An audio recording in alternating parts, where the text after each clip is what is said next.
سربراہ تھے اور وہ باقاعدہ ایک پورے جنرل کے عہدے پر متمکن تھے، لیکن ان کو 10-11 دن کے بعد انہیں پروموٹ کر کے ایوب خان صاحب کو انہیں لیفٹیننٹ جنرل بنایا گیا، اور کوئی 1 مہینے کے بعد ان کو جنوری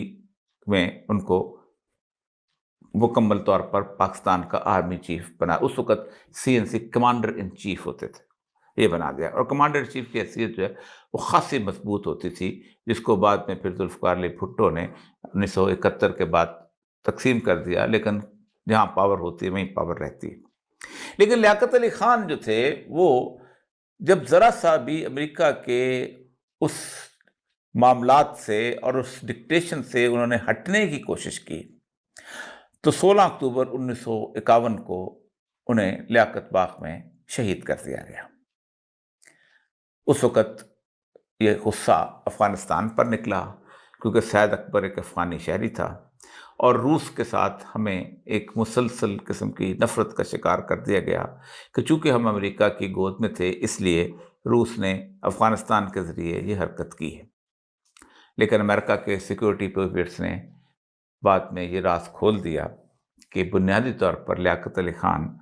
ہمارے ساتھ کیے گئے وعدوں یا ہماری امیدوں پر پورا نہیں اتر رہا تھا، اس لیے اسے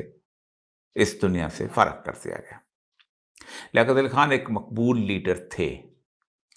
لیکن اس وقت صورتحال ایسی تھی اور ان کی جو شہادت تھی اس کے اندر کوئی ایسے عوامل نہیں ملتے تھے کہ جس سے ایک عوامی نفرت کا سیلاب جو ہے اٹھ سکے۔ بہت بڑا جنازہ ہوا، لوگوں نے آنسوؤں، رشکوں، راہوں کے درمیان اپنے مقبول لیڈر کو دفن کر دیا، اور گاڑی چلتی رہی، اور اس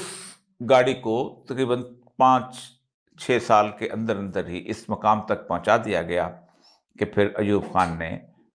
1958 میں مارشل لا لگا دیا۔ پھر گاڑی چلتی رہی، ہم لوگ امریکہ کے ساتھ رہے، امریکہ ہمارے ساتھ رہا، ہم کبھی سیٹوں میں تھے، کبھی سینٹوں میں تھے، ہم نے امریکہ کے کہنے کے اوپر بڑا بیٹ کے اندر انہیں اڈا دیا، امریکہ نے اپنا جاسوسی طیارہ اڑایا جسے روس نے گرا دیا، اور پھر اس کے بعد انہوں نے کہا کہ پشاور کے قریب جب بڑا بیٹ کا اڈا ہے، اس کے گرد ہم نے سرکل لگا دیا، سرخ سرکل، لیکن ہمارا معاملہ چلتا رہا۔ ایوب خان کے دور کی خوشحالی 2 وجہ سے تھی۔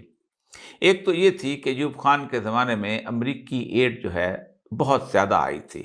اور یہ پاکستان میں دستور ہے کہ امریکہ کی ایڈ جو ہے اسی وقت آتی ہے جب پاکستان میں کوئی ڈکٹیٹر حکمران ہو۔ آپ تفصیل اس کے بہت دفعہ میں بتا چکا ہوں کہ ضیاء الحق کے زمانے میں جو ایڈ آئی، پھر مشرف کے زمانے میں جو ایڈ آئی، اور ایوب خان کے زمانے میں۔ لیکن دوسری اہم وجہ یہ تھی کہ ایوب خان کے دور کے اندر 5 ایئرز پلان بنتے تھے، 5 سالہ منصوبہ بنتا تھا۔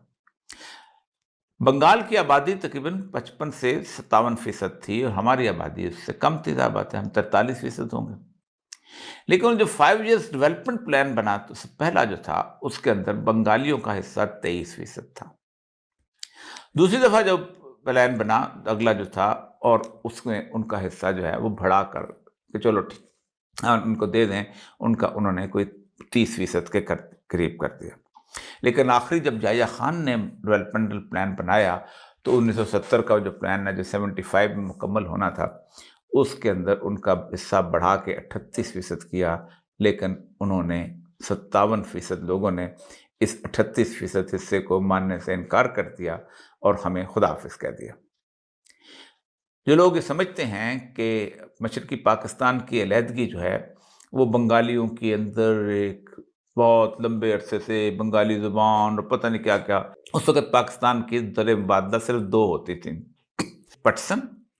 اور دوسرے چاول۔ ہم لوگ باہر نہیں گئے تھے، اس لیے فورن ریمیٹنسز کا کوئی رواج نہیں تھا پاکستان کا۔ ذوالفقار علی بھٹو کی وزیر اعظم بننے کی خواہش کے اندر بہت کچھ شامل تھا۔ اسی خواہش نے اسے یحییٰ خان سے گٹھ جوڑ کرنے پر مجبور کیا، اور دونوں نے مل کے مشرقی پاکستان کو بنگلہ دیش بننے کی راہ ہموار کی، اور امریکہ کے سیکورٹی پیپرز ہیں وہ بھی آج بڑے واضح طور پر بتاتے ہیں کہ کس طرح جب اندرا گاندھی حملے سے پہلے وہاں پہنچی تو اسے امریکہ نے بالکل لفٹ نہیں کرائی۔ وہ سمجھتے تھے کہ یہ ہم پاکستان کے ساتھ ہیں، اور اگر پاکستان سے ہم نکل گئے تو پھر ہم